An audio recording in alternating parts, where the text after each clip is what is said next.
Hi there, I'm Mitchell. I am 58 years old.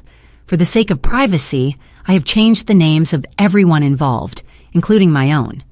3 months ago, I had a near-death experience that changed everything I thought I knew about how to forgive. In those moments when my heart stopped, I met something or someone that taught me things about healing from abuse that I'm still trying to understand. What happened was not something I had ever read about or heard from a counselor. I'm sharing this because people who have been hurt in the same way might need to hear it too. I died on April 17th in my small apartment on the west side of Cincinnati. It happened very late at night. I was sitting by myself on my sofa looking through an old photo album, the kind with plastic pages that get stuck to your fingers. There was a picture of Rachel, my daughter, when she was 6. She was missing her front teeth and smiled like the world hadn't hurt her yet. I cried as I looked at that picture for a long time. My chest was tight, but not because I was having a heart attack. It was the kind of tightness that builds up over time, like carrying a heavy backpack that you can't take off. You might know what it's like to feel like no one can see you. I believe that everyone has felt that way at some point. It began early for me. My dad drank too much. He was either drunk or cold. He was mean when he was drunk. I still remember hiding in the hallway closet with my knees up to my chest while he yelled at my mom in the kitchen. He hit her sometimes. He hit me sometimes. After that, my mom would just sit there and smoke in silence, as if nothing had happened. She never checked on me, so I learned not to ask for help. I learned how to be small, be quiet, not seen. I thought things might get better if I grew up, got a job, and helped people. I became a nurse and worked at the same community hospital for 32 years. I did well at it. People who came to me for help trusted me. I knew how to calm a child down when they were getting their blood drawn or hold an old man's hand when he was scared. But at the end of each shift, I went home to a man who didn't really see me. I got married too young. Carl was his name. At first he was very nice, said everything that needed to be said, gave me flowers, said I was different, unique. But things changed after we got married. At first he never hit me with his fists, but what he said was sharp. He'd call me stupid, useless, and ugly until I believed him. The physical abuse came later, but by then I didn't think I was worth more. We had 2 children, David and Rachel. I did my best to keep them safe. I stayed because I thought it would hurt them more to break up the family. But now I know. I hurt them anyway. Rachel hardly ever talks to me. Once she said to me, "You picked him over us." That broke something in me that I can't fix. David still calls sometimes, but he has a hard time too. He has trouble keeping a job and getting along with people. His temper is like his father's. I see the cycle of pain starting up again, and I don't know what to do. Retirement didn't feel like being free. It felt like being thrown into silence. I used to have a reason to live. Now I had long, quiet mornings with cold coffee and thoughts I didn't want to have. I tried to read. I walked around the block. I even tried to join a church group in my area once, but I couldn't bring myself to go back. Everyone seemed happy. I didn't fit in. I had a set of things to do. Get up at 7, cook oatmeal, check the news in the morning. Even though it was mostly bills and coupons, I checked the mail. I would sit by the window in the afternoon and look through old pictures. I held on to those memories like they were proof that I had made a difference. I watched TV late into the night most nights, hoping the noise would drown out the silence in my heart. Rachel called that night, April 17th. Or I called her first.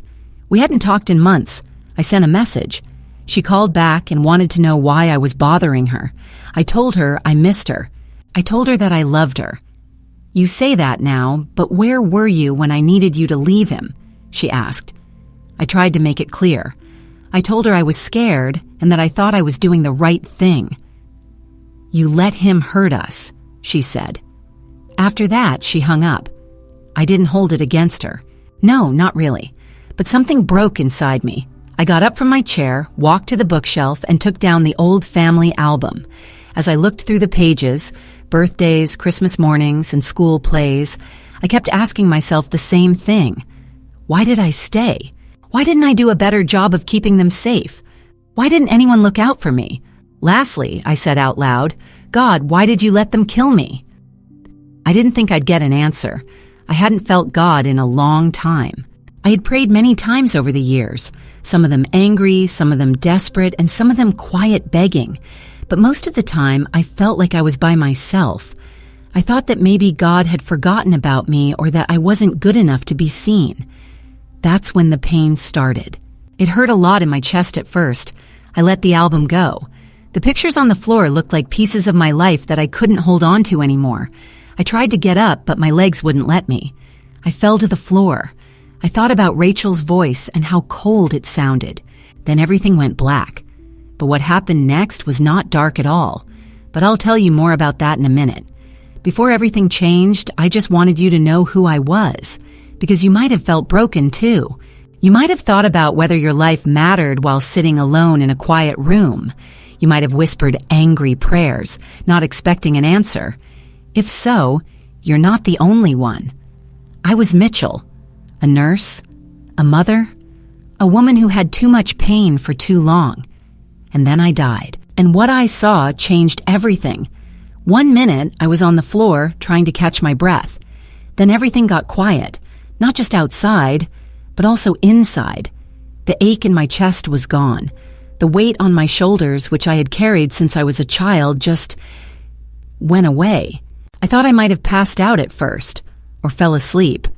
I didn't feel anything. I was floating, but not in the way that people write about in books. It wasn't like being in the air. It felt more like being held. It felt like something warm and invisible was carrying me. I looked down and saw me. I was still lying on the floor. My gray sweater was bunched up around my waist, and I was reaching for something I couldn't see. The album of pictures was on its side. There was a picture of baby David on the floor next to my foot. I freaked out for a second. Am I dead? This is it? But then something strange happened. I was no longer scared. I should have been screaming or begging, but I wasn't. The fear that had ruled my life for so long just let go. I felt something I hadn't felt in years. Peace. It wasn't the kind of peace you get from a hot bath or a quiet morning. It was peace that flowed through me like music. For the first time, I felt safe. Very, very safe. It felt like nothing could hurt me, not pain, shame, or fear. There was light all around me, but it didn't hurt my eyes. It was soft and alive, like the warmth of a campfire on a chilly night. I started to move, but not with my legs. It felt more like love was pulling me forward, not force. Everything around me started to disappear. The walls of my apartment, the windows, and the street outside all faded into something softer and brighter. Colors I had never seen before swirled slowly. I could still feel myself, but not in the way I usually do. No more sore knees or stiff neck, just lightness, completeness. I don't know how long I stayed like that. There wasn't any time there, at least not the way we know it. But then I saw it in front of me, a field, wide and rolling with flowers that looked like they were full of sunlight. They moved even though there was no wind. The sky above wasn't blue or gray. It was all colors and none at the same time. A stream ran through the meadow, clear as glass and sparkling like it had come from heaven itself. And I knew, without anyone telling me, that I wasn't on earth anymore. I walked into the meadow. The grass felt nice on my bare feet, but it didn't bend like real grass does. It greeted me and held me. The flowers even seemed to look up at me with kindness. The air was full of life, almost like it was singing. I could hear something, but not with my ears. I could hear it with my soul. A tune I didn't know, but somehow knew. Then I felt it. There was someone nearby. I turned. There he was, Jesus. He didn't come down from the clouds. He didn't need trumpets or big entrances. He just was, standing a few steps away in a robe that was so white it made snow look dull. His face, I can't find the right words to say it, but I'll give it a shot. All the stars and oceans were in his eyes, deep, kind, strong, soft. They saw it all, not just my face, but all of me. Things I remember, my secrets, my shame. and I never felt like I was being judged. I thought I would feel small, embarrassed. I mean, my life had been a mess. I yelled at God. I didn't believe in Him. I stayed in a marriage that hurt my kids. I had failed so many times. But when He looked at me, it was like none of those things mattered anymore. And I broke down. I went down on my knees. The tears came quickly, deep, gut-wrenching sobs that I hadn't let out in years. I covered my face as if I were too dirty to be seen. But He got closer. He knelt down in front of me and touched my chin, lifting my face up gently.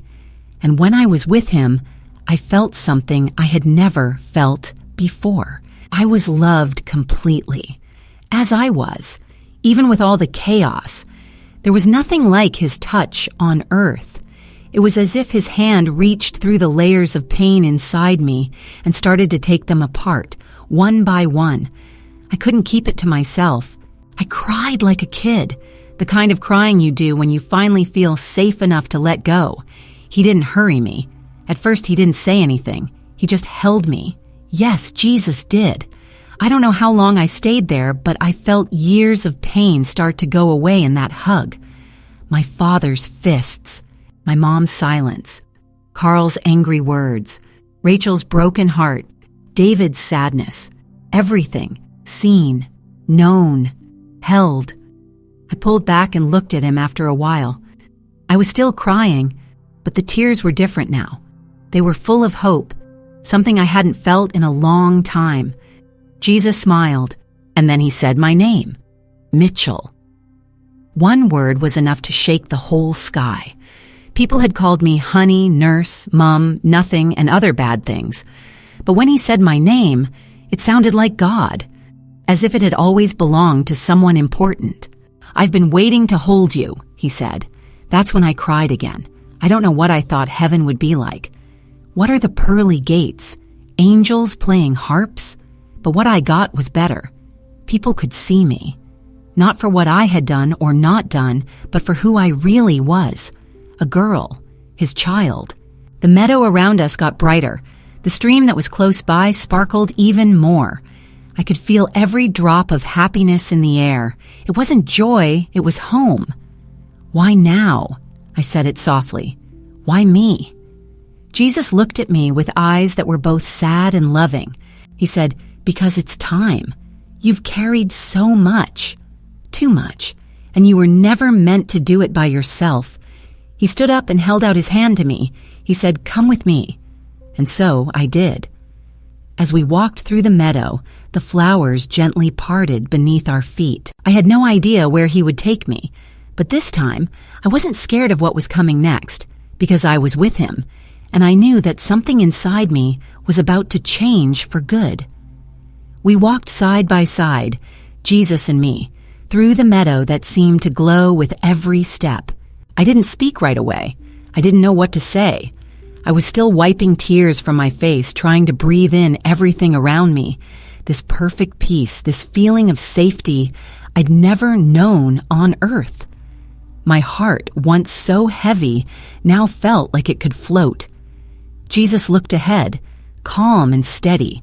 Every now and then, He glanced at me with the kind of eyes that didn't just look, they understood. I didn't feel embarrassed around Him, not even for all the mess I had lived through. His presence made shame melt, like morning mist under the sun. We reached a quiet place beside the stream. The water made a sound like music, soft and soothing. Jesus sat on a smooth stone and patted the spot beside Him. I sat down, still not quite believing this was happening. Mitchell, He said again, His voice warm like sunlight, do you know why I brought you here? I shook my head slowly. Because I love you, and because you've carried pain that was never meant to be yours forever. My throat tightened. I wanted to speak, but the words stuck. All I could whisper was, why did you let it happen? Why did you let them break me? Jesus didn't get angry. He didn't rush to correct me. He just nodded like he'd heard that question more times than I could imagine. Then He opened His hand, and suddenly I wasn't sitting by the stream anymore. I was watching, Scenes from my life unfolded before us, like they were projected in the sky. My father, drunk, yelling, breaking plates. Me hiding in the closet, covering my ears. My mother sitting on the couch, staring at the wall, doing nothing. Me, 17, walking down the aisle trying to believe Carl would save me. Carl yelling just like my father. Rachel clutching her backpack, looking back at me with hurt in her eyes. David, silent and angry at the dinner table. Me alone on the couch watching the same shows every night in a quiet apartment. I wanted to look away, but Jesus touched my hand. "Keep watching," he said softly. Then the pictures changed. I saw my father, not as a grown man, but as a boy, a little boy, no older than 5. He was being pulled by the arm, beaten with a belt by a man who looked just like him. "Your father was raised in violence," Jesus said. "No one taught him love, only fear." I saw Carl next, alone in a dark room, hands over his ears, rocking back and forth while his parents screamed in the next room. They too were broken, Jesus said. The pain passed from one heart to another, like fire from one torch to the next. My eyes stung again. "So that's it?" I asked. "They were broken, so they broke me? What was I supposed to do? Just accept it?" "No," he said gently. "You were never meant to accept abuse. But I want you to understand this. The pain they caused didn't come from me. It came from sin, from wounds never healed, from hearts too full of fear to make room for love." He turned to me. "You lived in a world full of broken people, but I was always there. I wept when you wept. I was near in every blow, every silence, every lonely night. I felt something stir deep inside me, a warmth rising through my chest. I heard every prayer you whispered, even the angry ones," Jesus continued, "especially the angry ones. But I hated them," I confessed. "I hated them for what they did. I hated myself for staying. I hated you for letting it happen." "I know," he said, "and yet I still love you." I broke again. Sobbing, I buried my face in my hands, but instead of drowning in guilt, I felt his arm around me. "I forgave you long ago, Mitchell," he said. "Now it's time for you to forgive." I looked at him, trembling. But how? How do I forgive after so much damage? Jesus reached out and placed his hand on my chest, right over the spot where I used to feel the weight of everything. "You give it to me," he said. "Lay it down, all of it. You don't have to carry what I already carried to the cross." The meadow went quiet. I closed my eyes and imagined all my pain, my anger, guilt, shame, gathered in a heavy sack. And then, with shaking hands, I let it go. I placed it at his feet, and in that moment, it disappeared, dissolved into light. The tightness in my chest unraveled. I could breathe again. I didn't even realize I had stopped breathing long ago, not with lungs, but with my soul. I looked at him. "It's gone," I whispered. He smiled. "It's finished." We sat in silence, just breathing together. Then he spoke again. "But Mitchell, you cannot stay here. Not yet." My heart dropped. "What?" "There are still daughters and sons like Rachel and David, lost in the fire of someone else's pain. There are women sitting in rooms right now whispering the same question you once did. God, why did you let them destroy me?" Tears filled my eyes again. "But I don't want to leave you." He leaned in, forehead gently touching mine. "I am with you, always. But now your voice carries truth, not just survival, but freedom." "But I'm not special," I said. "I'm just me." "You are mine," he said, "and that's enough." He stood and held out his hand. "Go back. Tell them what I showed you. Show them how to lay their burdens down. Remind them that I see them, that I know them, that I love them." My hands were shaking. "Will I remember this?" "You'll remember enough," he said. "More in your heart than in words. But every time you share your story, my spirit will help you speak." I stood slowly. The meadow began to fade like mist in the morning sun. I looked at Jesus one last time. Will they listen? Some will, some won't. But even if one soul finds freedom, then it's worth it. I nodded, heart pounding. Okay, I whispered. I'll go. He smiled again. Then go, my daughter, and live free. And with that, everything went white. When I opened my eyes, everything felt wrong. The light was harsh. The air smelled like antiseptic. Machines beeped. Voices echoed in the background. My body felt like it weighed 1,000 pounds. I was back in my broken body, back in a world filled with pain and noise. I was lying in a hospital bed. A nurse was leaning over me, shining a light into my eyes. Another voice called out, "She's awake." I tried to speak, but my throat burned. I closed my eyes again, not to sleep, but to hold on to the memory of where I had just been. Jesus, the meadow, that peace, gone. And I wept. Not for long. Just a few quiet tears that slid down my cheeks, a silent goodbye to a place that felt more like home than anywhere I had ever been. But along with the sorrow came something else, strength. He had sent me back for a reason. So I breathed in, slowly, purposefully, and I whispered in my heart, "Okay, Lord, I'm here. Use me." The doctors said I was gone for over 12 minutes. A miracle, they called it, and I believed them, but not just because I came back to life. The real miracle was what happened after. At first, everything felt different in small ways. The hospital food tasted better than I remembered. Not because it was good, but because I was alive to taste it. When the janitor came in to mop the floor, I didn't look away or pretend he wasn't there. I thanked him, genuinely, because I saw him, not just with my eyes, but with my heart. I started noticing people more. Their eyes, their tiredness, their loneliness.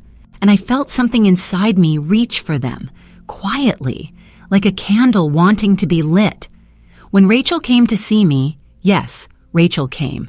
I almost didn't recognize her, not because her face had changed, but because mine had. She stood at the door for a long moment, her arms crossed. I could see she didn't know what to expect. I smiled gently. "You came." She shrugged. "You scared me. The hospital called." I didn't try to fix everything in that moment. I didn't apologize in a flood of words. I just looked her in the eyes and said, "I'm sorry for everything, and I love you more than I ever knew how to show." She didn't say anything, but she sat down beside me and held my hand. And we stayed like that for the first time in years, quiet and connected. David visited the next day. He made jokes, tried to act tough, but I saw the fear behind his smile. I told him, "It's okay to be angry. Just don't let it live inside you." He didn't reply right away, but before he left, he hugged me. A real hug, the kind that says more than words. Coming home from the hospital, I expected to fall back into my old routine, TV, silence, loneliness. But I couldn't. The recliner where I collapsed? I sold it. The photo album? I kept it, but I don't cry when I look at it anymore. Now I pray over every face. I bless them, I forgive them, and I ask God to help them heal, just like He helped me. My priorities have completely changed. I used to think time was something to kill. Now I treat it like treasure. I call Rachel every week. Sometimes she answers, sometimes she doesn't, but I leave kind, patient messages either way. I started writing letters to David, letters he can read when he's ready. Honest ones. Not preaching, just sharing what I've learned. I joined a support group at a local women's shelter. I told my story, the full story. Some women cried, some nodded, a few just stared. But afterward, one young woman, barely 20, touched my hand and whispered, "I thought I was the only one." That's why I was sent back. Not just to heal myself, but to help others heal. I now live with an eternal perspective. Before, I chased small things, approval, survival, silence. Now, I chase eternal things, connection, compassion, courage. I don't need to prove anything. I don't need to hold on to pain like it's part of who I am. I am not my abuse. I am not my mistakes. I am His. And that changes everything. Every day, I wake up and ask God, who can I love today?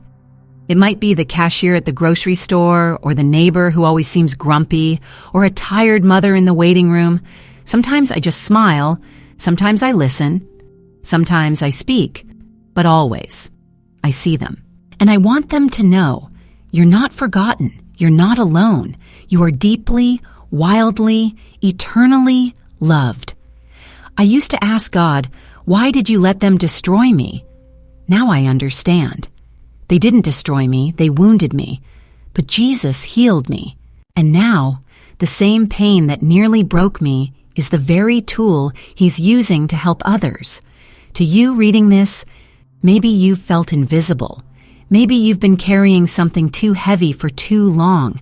Maybe you've asked the same angry questions I did. I want you to know, God never stopped seeing you. He never stopped loving you. Even in your darkest nights, He was right there, waiting, weeping with you, and holding out His hand. All He wants is your heart, not your perfection, not your performance. Just you. I'm still Mitchell, still a retired nurse, still a mother, still imperfect. But now I'm free. Now I'm full of light. Now I live not just for today, but for eternity. And if I could tell you just one thing, it would be this. Don't wait until death to learn how deeply loved you are. Jesus is real. His love is real. And forgiveness is the door to freedom.